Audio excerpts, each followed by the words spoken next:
नमस्कार दोस्तों, आप सभी का स्वागत है हमारे YouTube चैनल आरोग्य प्रोजेक्ट पे। और आज हम बात करेंगे डाइजेस्टिव सिस्टम्स के ऑर्गन्स के ऊपर और इनकी बेसिक एनाटॉमी के बारे में आप लोगों को बताऊंगा। तो जो हमारा डाइजेस्टिव सिस्टम है उसकी लेंथ, टोटल लेंथ जो है वो कितनी होती है, वो अबाउट टू 4.5 मीटर्स होती है। ठीक है। और एक इंटरेस्टिंग बात बताता हूं कि किसी इंसान की डेथ के बाद इसकी जो लेंथ है वो 7 to 8 मीटर्स हो जाती है। क्यों हो जाती है? आप सब जानते हैं कि अगर हम एक्टिव हैं तो हमारे जो मसल्स के अंदर एक नेचुरल कॉन्ट्रैक्शन रहता है और हमारे डेथ के बाद वो कॉन्ट्रैक्शन छूट जाता है और हमारे मसल जो है वो रिलैक्स हो जाते हैं। इसकी वजह से हमारा जो डाइजेस्टिव सिस्टम है, हमारे आहार नाल है, उसकी लेंथ 7 to 8 मीटर्स बढ़ जाती है, क्योंकि उन मसल्स के अंदर से कॉन्ट्रैक्शन खत्म हो चुका है और वो मसल सारे रिलैक्स हो चुके हैं। तो स्टार्ट करते हैं कि हमारी जो आहार नाल है, हमारा जो डाइजेस्टिव सिस्टम है वो कहां से शुरू होता है। हमारा डाइजेस्टिव सिस्टम शुरू होता है हमारे मुंह से, जिसको हम बक्कल कैविटी बोलते हैं। तो बक्कल कैविटी के अंदर क्या क्या मौजूद होता है? हमारे दांत, हमारी जीभ, हमारे सलाइवरी ग्लैंड्स। ठीक है। तो पिछले वीडियो में हम जाना था कि 3 तरीके के सलाइवरी ग्लैंड्स होते हैं। तो मैं आप लोगों को बता दूं कि पहली जो सलाइवरी ग्लैंड है वो है सबलिंगुअल, उसके बाद आती है सब मैक्सिलरी ग्लैंड और सबसे बड़ी जो सलाइवरी ग्लैंड है वो उसको बोला जाता है पैरोटिड ग्लैंड।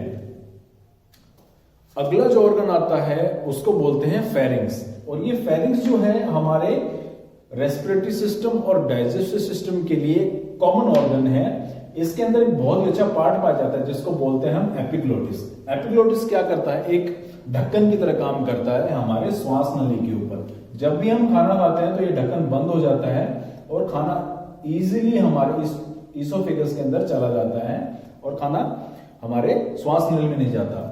और क्या होता है, हमें बताया जाता है कि बोलते हुए खाना नहीं खाना चाहिए। क्यों नहीं खाना चाहिए? कि जब हम बोलते हैं तो हमारे श्वास का जो आदान प्रदान है, हमारी जो ब्रीदिंग है वो बहुत तेज होती है। उस टाइम हमारे एपिग्लोटिस को बंद होने का वक्त नहीं मिलता और वो खाना क्या होता है, हमारा जो खाना है उसके चांसेस रहते हैं कि वो हमारी श्वास नली में चला जाए। तभी हमें कभी कभी अगर बोलते हुए खाना खा रहे हैं तो क्या होता है, कभी कभी हमारा जो खाना है वो श्वास नली के ऊपर जाके, इस ढक्कन के ऊपर जाके अटकता है। तभी हमें जोर से खांसी आती है, या फिर कभी कभी ये ढक्कन बंद नहीं होता और खाना हमारे श्वास नली में चला जाए, उसको चोकिंग बोलते हैं। ठीक है। तो उसके बाद आता है हमारा आहार नाल, इसोफेगस। तो इसोफेगस जो है वो एटलीस्ट 25 सेंटीमीटर्स लॉन्ग होती है और ये क्या काम करती है, इसके अंदर एक पेरिस्टाल्टिक मूवमेंट होता है जो हमारे खाने को, जो बोलस हमने चबा के बनाया है हमारे खाने का, वो उसको पेरिस्टाल्टिक मूवमेंट के थ्रू हमारे पेट के अंदर भेजती है। तो पेट के ऊपर एक क्या पाया जाता है, ये जो यहां पे जो एरिया है इसको हम बोलते हैं कार्डियक स्फिंक्टर। ये ढक्कन होता है हमारे खाने को इजीली हमारे पेट के अंदर आने के लिए रास्ता देता है और हमारा जो खाना हमारे पेट के अंदर चला गया उसको बाहर जाने से रोकता है। तो इसको कार्डियक स्फिंक्टर बोलते हैं। और पेट, जो हमारा पेट है जिसको हम स्टमक बोलते हैं, तो ये क्या होता है, एटलीस्ट 1 to 5 लीटर्स होता है कि इसके अंदर इजीली 1.5 लीटर तक खाना आ सकता है। और कभी कभी ओवर ईटिंग कर लेते हैं तो ये हमारा जो पेट है वो 3 लीटर तक भी हमारे खाने को स्टोर कर लेता है। लेकिन उसमें क्या होता है कि ये जो खाना है हमारा प्रेशर डालता है हमारे कार्डियक स्फिंक्टर पे। इससे क्या होता है, हमें रिगर्जिटेट होता है, हमारा जो खाना है बार बार हमारी आहार नाल में आने की कोशिश करता है। इसी को हम बोलते हैं एसिडिटी, कि ऐसा लगता है कि हमें बार बार खाना हमारा बाहर आ रहा है, हमें तेजाब बन रहा है। तो वो इसी वजह से बनता है। अगर हम ओवर ईटिंग कर रहे हैं तो कार्डियक स्फिंक्टर है उसको बंद होने का टाइम नहीं मिलता और वो बार बार खाना जो है हमारे इजीली जो है वो कार्डियक स्फिंक्टर से पास होके वापस ईसोफेगस के अंदर आने की कोशिश करता है, इसीलिए हमें जलन महसूस होती है हमारे यहाँ पे, ठीक है, हमारे स्टर्नम के अंदर या हमारे स्टर्नम के पीछे बिल्कुल आहार नाल के अंदर हमें जलन महसूस होती है। तो ये होता है कि ओवर ईटिंग की वजह से। उसके बाद आता है हमारा स्मॉल इंटेस्टाइन, ठीक है। स्मॉल इंटेस्टाइन का पहला पार्ट होता है जिसको हम ड्यूोडेनम बोलते हैं, ठीक है। ड्यूोडेनम के अंदर क्या होता है, हमारे खाने का पाचन बहुत ही अच्छे से होता है, क्योंकि इसके अंदर दो तरीके की स्राविक ग्रंथियां होती हैं। पहला होता है हमारा बाइल, जो बाइल आता है किससे आता है, गॉल ब्लैडर से। गॉल ब्लैडर से हमारा बाइल पास होता है हमारे ड्यूोडेनम के अंदर, और ये जो पैंक्रियाज है, पैंक्रियाज से हमारा पैंक्रियाटिक जूस और इंसुलिन जो है वो हमारे ड्यूोडेनम में आके मिलता है। और एक बात और बता दूं आपको, हमारे पेट के अंदर जो हमारा खाना है वो कम से कम 3 से 4 घंटे के लिए हमारे पेट के अंदर रहता है। इसके अंदर क्या होता है, बहुत सारे एंजाइम्स हमारे खाने के अंदर मिलते हैं। HCl है जो बहुत सारे एंजाइम्स को एक्टिव करता है, और जो खाना है बिल्कुल एकदम महीन बारीक पेस्ट की तरह बनता है। और उसके बाद वो इस स्फिंक्टर से, जैसे हमने यहां पे स्फिंक्टर देखा, ये जो है कार्डियक स्फिंक्टर, और यहां पे होता है पाइलोरिक स्फिंक्टर, ठीक है। पाइलोरिक स्फिंक्टर होता है वो खाने को क्या करता है, रोक के रखता है, ठीक है, रोक के रखता है, ताकि खाना जो है बिना डाइजेस्ट हुए या बिना उसके अंदर एंजाइम्स मिले हुए ड्यूोडेनम में ना चला जाए, ठीक है। तो ये खाने को रोक के रखता है। इसके खुलने के बाद खाना जाता है सीधा हमारे ड्यूोडेनम के अंदर। ड्यूोडेनम में आके बाइल मिलता है, और यहां से पैंक्रियाटिक जूस और इंसुलिन मिलते हैं।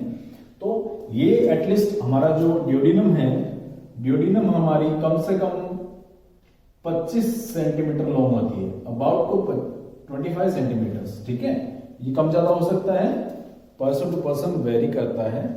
तो 25 सेंटीमीटर तक हमारा ये जो ड्यूोडेनम है वो लंबा होता है, और ये एक यू शेप में होता है, ठीक है, यू शेप में होता है।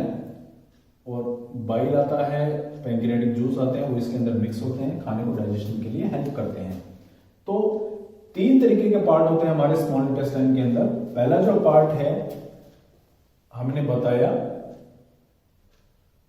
ड्यूोडेनम, दूसरा जो पार्ट है वो आता है जेजुनम, तीसरा जो पार्ट आता है हमारा इलियम। तो ड्यूोडेनम मैंने बताया आपको 25 सेंटीमीटर लॉन्ग, और जेजुनम जो है वो 1 मीटर्स, और इलियम जो आती है हमारी, जिसको हम ज्यादा से ज्यादा जो स्पाइरल वेव जो होते हैं इसके अंदर, जो स्पाइरल स्ट्रक्चर में होता है वो इलियम के अंदर होता है, ये हमारी 1.75 सेंटीमीटर लॉन्ग होती है। तो स्मॉल इंटेस्टाइन को स्मॉल इंटेस्टाइन बोला जाता है, लेकिन ये ज्यादा से ज्यादा हमारे डाइजेस्टिव सिस्टम के अंदर सबसे ज्यादा लंबी जो आंत होती है वो हमारी स्मॉल इंटेस्टाइन होती है, ठीक है। तो इसके अंदर क्या होता है, ड्यूोडेनम के अंदर बहुत सारे जो ये जो एंजाइम्स मिलते हैं, इसकी वजह से डाइजेशन शुरू होता है, उसके बाद एब्जॉर्प्शन शुरू होता है। तो बहुत सारे रिएक्शंस हमारे स्मॉल इंटेस्टाइन के अंदर होते हैं। तो अगला पार्ट जो आता है उसको बोलते हैं हम लार्ज इंटेस्टाइन। तो लार्ज इंटेस्टाइन के जो पार्ट्स हैं उसके बारे में हम जान लेते हैं, जो हमारे स्मॉल इंटेस्टाइन के साथ जुड़ता है, जिससे खाना हमारे लार्ज इंटेस्टाइन के अंदर इंटर करता है। तो उसको हम, उस एरिया को हम बोलते हैं सीकम, ठीक है, सीकम बोलते हैं।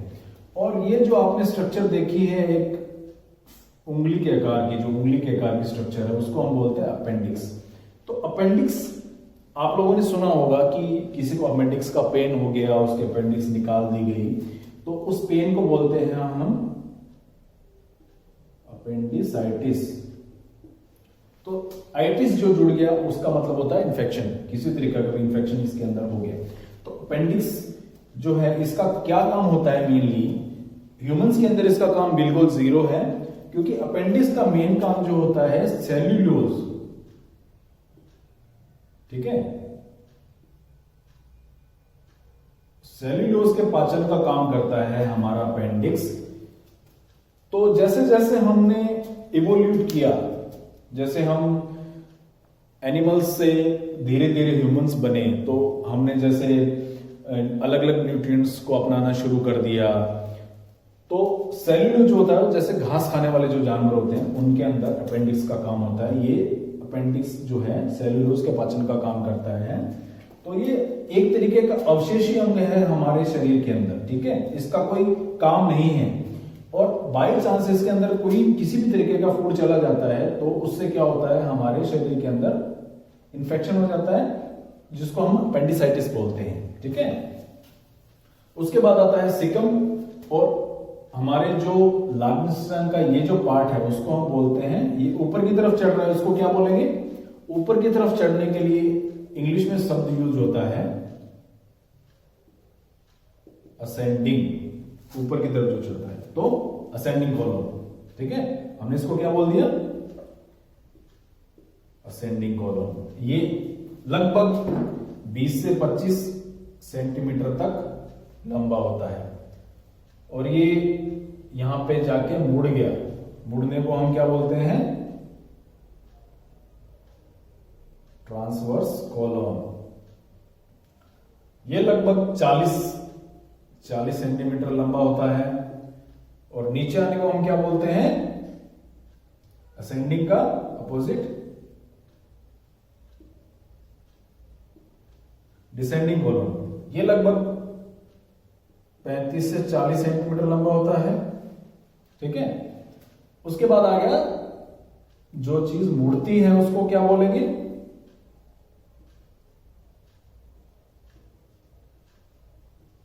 Sigmoid column. ये भी लगभग 40 सेंटीमीटर लंबा होता है, ठीक है। तो लार्ज इंटेस्टाइन में खाने का मेनली जो है डाइजेशन, हमारा जो है डाइजेशन अब्जॉर्प्शन जो भी है हमारे स्मॉल इंटेस्टाइन में हो चुका है। इसके बाद क्या होता है कि खाने को हमें एक्सक्रीटा बनाना है, ठीक है। तो खाने को एक्सक्रीशन के लिए तैयार करना है, तो इससे क्या होगा, हमारे सॉल्ट जो है हमारे लार्ज इंटेस्टाइन से हमारे ब्लड वेसल्स के अंदर जाएंगे, हमारे जो मेनली जो हमारा जो खाने के अंदर वाटर कंटेंट है उसको अब्जॉर्प्शन होगा, और लास्ट में आके रेक्टम के अंदर हमारा जो मल है, जो हमारा एक्सक्रीटा है, वो यहां पे आके जमा हो जाएगा। ये लगभग 12 सेंटीमीटर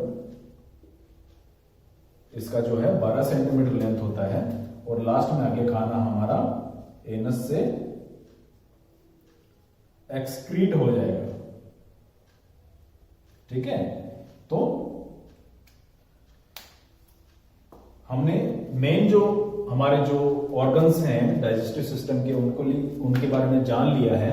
उसके बाद हम बात करते हैं जो भी ऑर्गन्स हैं जो हमारे डाइजेशन को हेल्प करते हैं, उनके बारे में जानते हैं।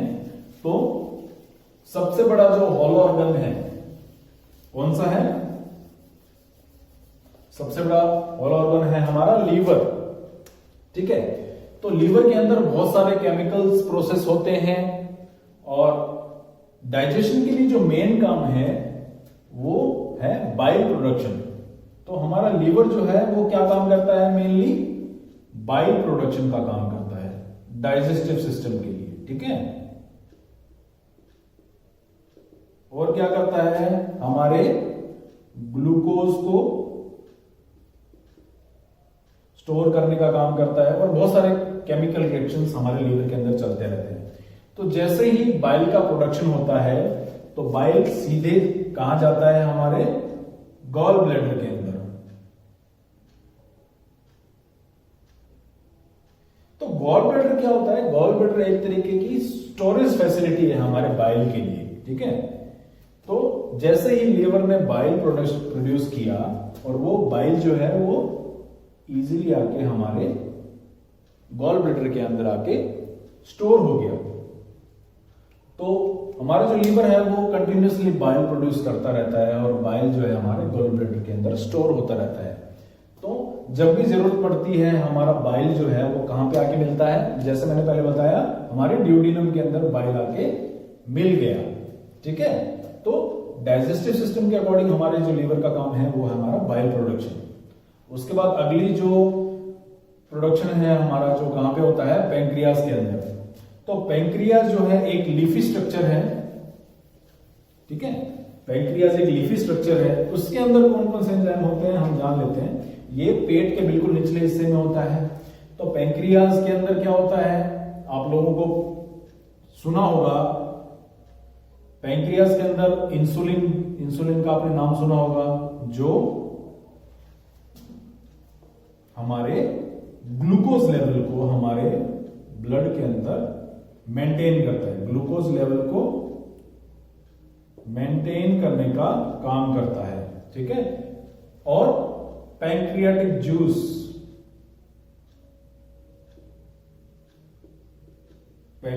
जूस को हमारे सेम ड्यूडिनम के अंदर सिक्रीट करता है ताकि हमारे खाने का डाइजेशन इजीली हो पाए। तो ठीक है, आप लोग इजीली एक डाइजेस्टिव सिस्टम के एनाटॉमी को समझ गए होंगे, ठीक है। एक बार फिर से हम सिंपली समझ लेते हैं कि मुंह से शुरू होती है हमारा आहार नाल जो है, उसको हम बक्कल कैविटी बोलते हैं इंग्लिश के अंदर। हमारे उसके अंदर ऑर्गन होते हैं सलाइवरी ग्लैंड्स, टंग और टीथ। उसके बाद आता है फेरिंक्स जो कॉमन है हमारे डाइजेस्टिव सिस्टम के लिए और रेस्पिरेटरी सिस्टम के लिए। उसके बाद आती है हमारी एपिग्लोटिस जो हमारे खाने को श्वास नली में जाने से रोकते हैं। हमारी आहार नाल ईसोफेगस जो 25 सेंटीमीटर लॉन्ग होती है और पेट के अंदर से खाने को वापिस आहार नाल में जाने से रोकने के लिए कार्डियक स्फिंक्टर मौजूद होता है।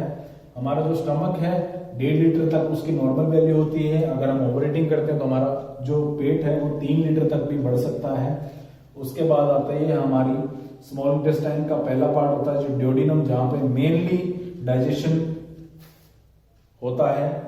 जो भी हम खाना खाते हैं उसका डाइजेशन जो है वो हमारे ड्यूडिनम के अंदर होता है। क्यों? क्योंकि इसके अंदर बाइल आके मिलता है और इधर से पैंक्रियाटिक जूस आके मिलता है। उसके बाद आती है हमारी जेजुनम और इलियम जो हमारे स्मॉल इंटेस्टाइन का एक भाग है। तो जेजुनम जो होती है 1 मीटर तक की होती है और जो इलियम है वो 1.75 मीटर लॉन्ग होती है। उसके बाद आती है हमारी सिकम और अपेंडिक्स। उसके बाद आती है हमारी ascending colon, transfer colon, descending colon और सिग्मोइड कॉलोन। उसके बाद आता है हमारा रेक्टम और एनस जिससे हमारा खाना बाहर निकल जाता है। तो अगर आपको इस डाइजेस्टिव सिस्टम के ऊपर एक डिटेल में वीडियो चाहिए कि हर एक ऑर्गन का क्या क्या काम होता है, हर एक ऑर्गन कौन कौन से जो एंजाइम्स है उनको सिक्रीट करता है डाइजेशन में, जैसे कि हमारा जो एंजाइम्स है डाइजेस्टिव सिस्टम में कैसे हेल्प करते हैं, हर एक न्यूट्रिएंट जो है वो कैसे डाइजेस्ट होता है, तो उसके लिए हमें कमेंट सेक्शन में जरूर बताएं, तो हम आपके लिए उस तरीके का भी वीडियो लेके आएंगे। अगर आपको ये वीडियो पसंद आया तो हमारे चैनल को लाइक करें, हमारी वीडियो को लाइक करें, चैनल को सब्सक्राइब करें और अपने फैमिली फ्रेंड्स के साथ शेयर जरूर करें।